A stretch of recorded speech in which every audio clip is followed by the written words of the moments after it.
perwakilan ya.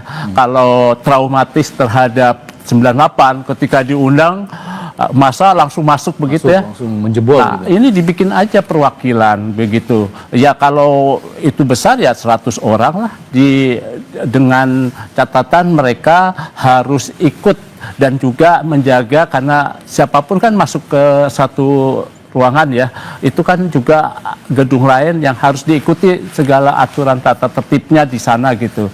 Sehingga dengan pelibatan mereka hal-hal yang bakal sensitif itu bisa diminimalisasi. Benar yang dibilang tadi Pak Suko bahwa memang ruang partisipasi publik itu masih rendah sekali. Sehingga itulah yang membuat persoalan-persoalan di masyarakat semakin kumulatif menjadi trigger yang akhirnya bermuara pada aksi-aksi kemarin. Untuk situasi yang saat ini masih terlalu ramai juga, kemungkinan menurut prediksi Anda masih akan lama nggak parlemen bertemu dengan masyarakat?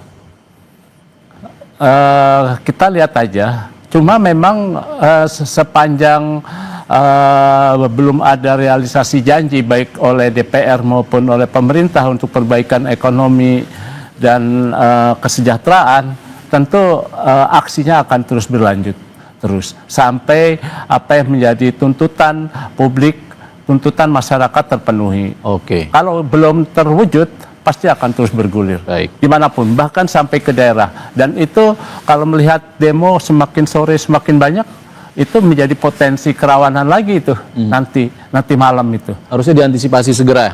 Harusnya segera. Bagaimana caranya ditemui? Mas Har, kita tahan dulu.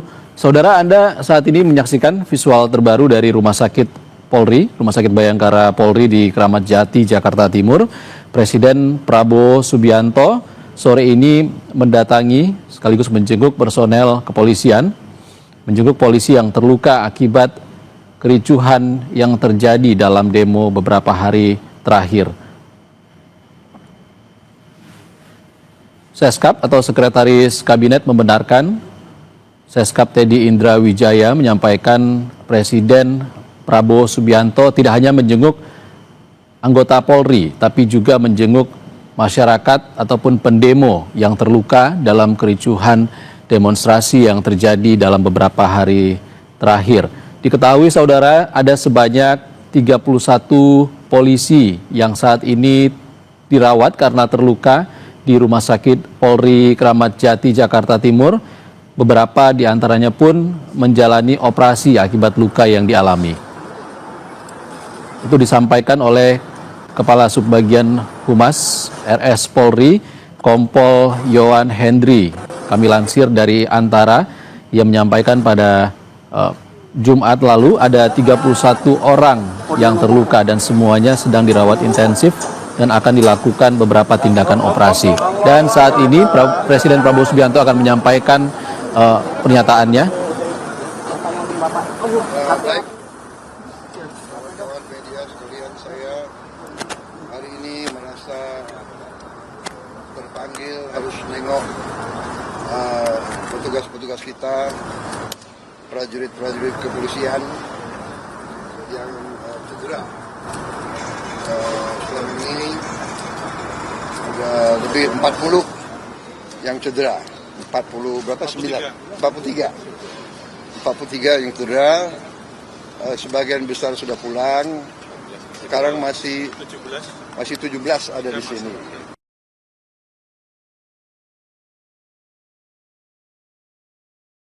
Itu adalah perempuan yang mau ke pasar naik motor, dipatahkan pahanya dan motornya diambil oleh katanya ya, yang lain ada yang kena. Saya sudah tengok 14, saya sudah tengok 13 di atas, ada yang berat kepalanya sampai harus operasi apa itu namanya, operasi tempurung ya, operasi tempurung kepala diganti sama titanium. Ada yang tangannya putus, dan sebagainya. Alhamdulillah dapat disambung lagi. Indonesia mau nengok yang paling parah, ginjalnya diinjek-injek sampai rusak.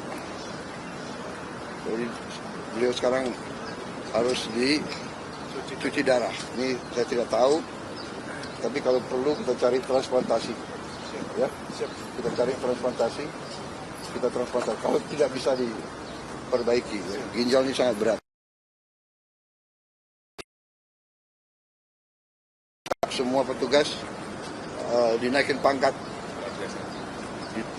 luar biasa karena bertugas di lapangan, membela negara, membela rakyat, ya kan, menghadapi anasir-anasir. Kalau demonstran murni yang baik, justru oleh aparat harus dilindungi. Hak menyampaikan pendapat dijamin oleh undang-undang. Tapi ada ketentuannya. Demonstrasinya harus damai, harus sesuai undang-undang. Jadi undang-undang mengatakan kalau mau demonstrasi harus minta izin, dan izin harus dikasih, dan berhentinya jam 18.00. Di banyak tempat saya dapat laporan, datang truk-truk, di situ ada petasan-petasan yang berat, yang besar, dan ini anggota banyak kena petasan. Ada yang terbakar leher, ada yang terbakar paha. Bayangkan kalau laki-laki terbakar alat vitalnya. Ya, ini sudah menurut saya memang udah perusuh. Niatnya membakar. Diketemukan ya truk isinya alat-alat untuk membakar. Dan kita lihat di banyak tempat, gedung DPR, gedung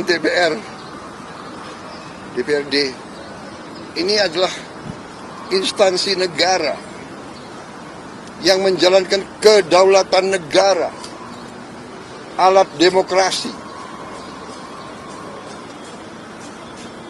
dibakar.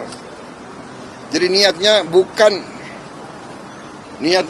menyampaikan pendapat. Niatnya adalah bikin rusuh. Niatnya adalah mengganggu kehidupan rakyat. Niatnya adalah menghancurkan upaya pembangunan nasional untuk menghilangkan kemiskinan. Pemerintah kita berjuang keras untuk membela rakyat kecil. Semua program saya membela rakyat kecil. Saya kumpulkan semua pengusaha besar. Saya katakan, kamu sudah besar, kau kerja. Dan kalau kau kerja dengan baik, kau penting. Berarti kau menciptakan lapangan kerja. Saya harus urus yang paling lemah, yang paling miskin. Semua program saya bisa dilihat. Dan sudah mulai hasilnya. Tapi ada sekelompok orang ini yang kita lihat itu rencana ini. Datang ke suatu tempat, bukan berasal dari situ, mau membakar, mau merusak, dan menciptakan amarah rakyat, menyerang. Ya, jadi ini keprihatinan saya, tapi tidak ada masalah, kita akan tegas. Saya dipilih oleh rakyat, saya punya mandat dari rakyat, saya disumpah menjalankan undang-undang dasar dan akan saya jalankan. Saudara-saudara, saya datang karena polisi kadang-kadang ya namanya menegakkan hukum. Kadang-kadang ada yang khilaf, kadang-kadang ada keterpaksaan. Ya, kalau ada korban yang benar-benar salah adalah yang buat kerusuhan. Sampai rakyat tidak berdosa, korban. Dan polisi sudah tegas menindak anggotanya yang mungkin keliru. Ini sedang diselidiki. Kalau ada kesalahan akan ditindak. Tapi jangan lupa, puluhan petugas yang berkorban. Polisi siang malam menjaga keamanan di seluruh pelosok tanah air. Ya. Jadi saya sebagai kepala negara, kepala pemerintah, saya merasa harus nengok mereka, keluarga mereka, orang tua mereka, anak mereka ada di situ. Saya ucapkan terima kasih atas negara. Saya perintahkan mereka diberi penghargaan, naik pangkat, masuk sekolah. Dan ingat, di Sulawesi Selatan 4 ASN, orang tidak bersalah, orang tidak berpolitik, korban. Gedung DPR dibakar. Ini tindakan-tindakan makar ini. Ini bukan penyampaian aspirasi, ya. Jadi semua aparat negara akan selidiki siapa yang bertanggung jawab, ya. Menduga kita sudah ada indikasi-indikasi dan kita akan tidak ragu-ragu. Saya tidak ragu-ragu membela rakyat. Saya akan hadapi mafia-mafia yang sekuat berantas korupsi. Apapun. Demi Allah, saya tidak akan mundur setapapun. Saya yakin rakyat bersama saya. Terima kasih. Wassalamualaikum warahmatullahi wabarakatuh. Terima kasih.